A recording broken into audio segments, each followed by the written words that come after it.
Chapter 14, Become a Known Fugitive. I'd love to tell you I had some deep revelation on my way down, that I came to terms with my own mortality, laughed in the face of death, etc. The truth, my only thought was, The river raced toward me at the speed of a truck. Wind ripped the breath beneath my lungs. Steeples and skyscrapers and bridges tumbled in and out of my vision. And then, flaboom, a whiteout of bubbles. I sank through the murk, sure that I was about to end up embedded in 100 feet of mud and lost forever. But my impact with the water hadn't hurt. I was falling slowly now, bubbles trickling up through my fingers. I settled on the river bottom soundlessly. A catfish the size of my stepfather lurked away into the gloom. Clouds of silt and disgusting garbage beer bottles, old shoes, plastic bags swirled up all around me. At that point, I realized a few things. First, I had been flattened into a pancake. I had not been barbecued. I couldn't even feel the chimera poison boiling in my veins anymore. I was alive, which was good. Second realization, I wasn't wet. I could feel the coolness of the water. I could see where the fire on my clothes had been quenched. But when I touched my own shirt, it felt perfectly dry. I looked at the garbage floating by and snatched an old cigarette lighter. No way, I thought. I flickered the lighter. It sparked. A tiny flame appeared, right there at the bottom of the Mississippi. I grabbed a soggy hamburger wrapper out of the current, and immediately the paper turned dry. I lit it with no problem. As soon as I let it go, the flame sputtered out. The wrapper turned back into a slimy rag. Weird. But the strangest thought occurred to me only last. I was breathing. I was underwater, and I was breathing normally. I stood up, thigh deep in mud. My legs felt shaky. My hands trembled. I should have been dead. The fact that I wasn't seemed like, well, a miracle. I imagined a woman's voice, a voice that sounded a bit like my mother. Percy, what do you say? Thanks? Underwater? I sounded like I did on recordings, like a much older kid. Thank you, Father. No response, just the dark drift of a garbage downriver, the enormous catfish gliding by, the flash of sunset on the water surface far above, turning everything the color of butterscotch. Why had Poseidon saved me? The more I thought about it, the more ashamed I felt. So I'd gotten lucky a few times before. Against a thing like the chimera, I had never stood a chance. Those poor people in the Ark were probably toast. I couldn't protect them. I was no hero. Maybe I should just stay down here with the catfish, join the bottom feeders.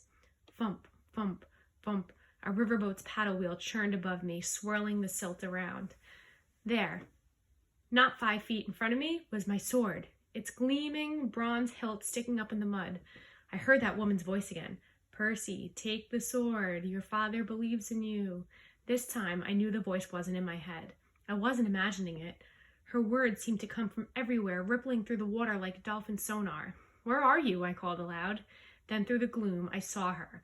A woman, the color of the water, a ghost in the current, floating just above the sword.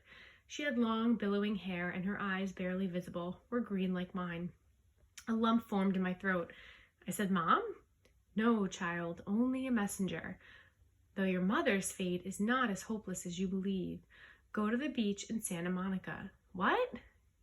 It is your father's will. Before you descend into the underworld, you must go to Santa Monica. Please, Percy, I cannot stay long. The river here is too foul for my presence. But I was sure this woman was my mother, or a vision of her anyway. There was so much I wanted to ask. The words jammed up in my throat. I cannot stay, brave one, the woman said. She reached out and I felt the current brush my face like a caress. You must go to Santa Monica. And Percy, do not trust the gifts. Her voice faded. Gifts? I asked. What gifts? Wait!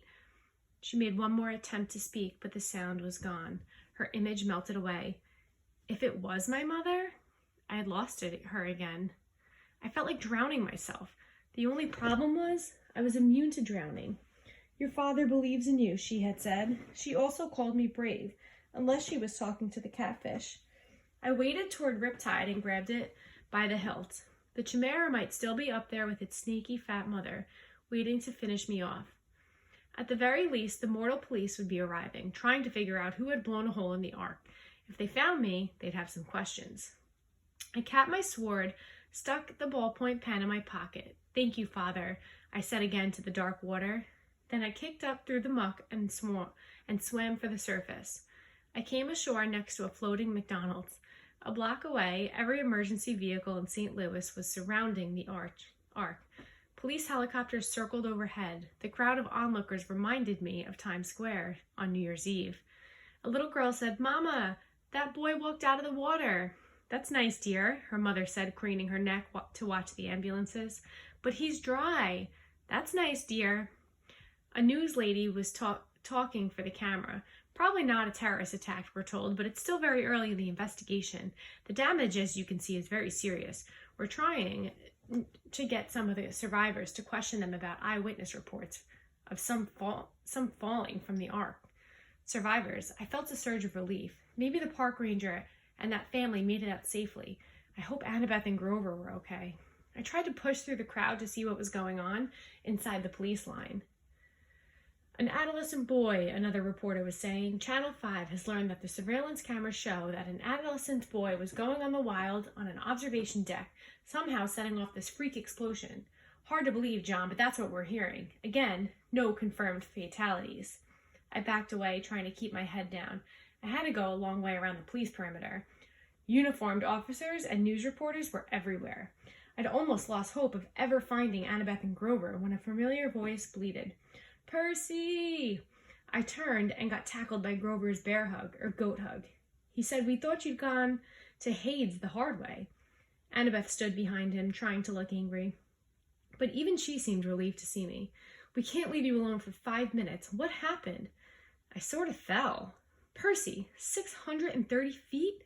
Behind us, a cop shouted, "Gangway!" The crowd parted, and a couple of paramedics hustled out, rolling a woman on a stretcher. I recognized her immediately as the mother of the little boy who had been on the observation deck. She was saying, "And then this huge dog, this huge fire-breathing chihuahua." "Okay, ma'am," the paramedic said. "Just calm down. Your family is fine. The medication is starting to kick in." "I'm not crazy. This boy jumped out of the hole and the monster disappeared." Then she saw me. "There he is! There's the boy!" I turned quickly and pulled Annabeth and Grover after me. We disappeared into the crowd.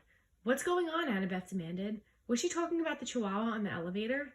I told them the whole story of the Chimera, Echidna, my high dive act, and the underwater lady's message. "Whoa," Grover said.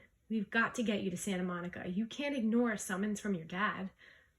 Before Annabeth could respond, we passed another reporter doing a news break, and I almost froze in my tracks when he said, "Percy Jackson, that's right, Dan. Channel 12 has learned that the boy who may have caused this explosion fits the description of a young man wanted by authorities for a serious New Jersey bus accident 3 days ago.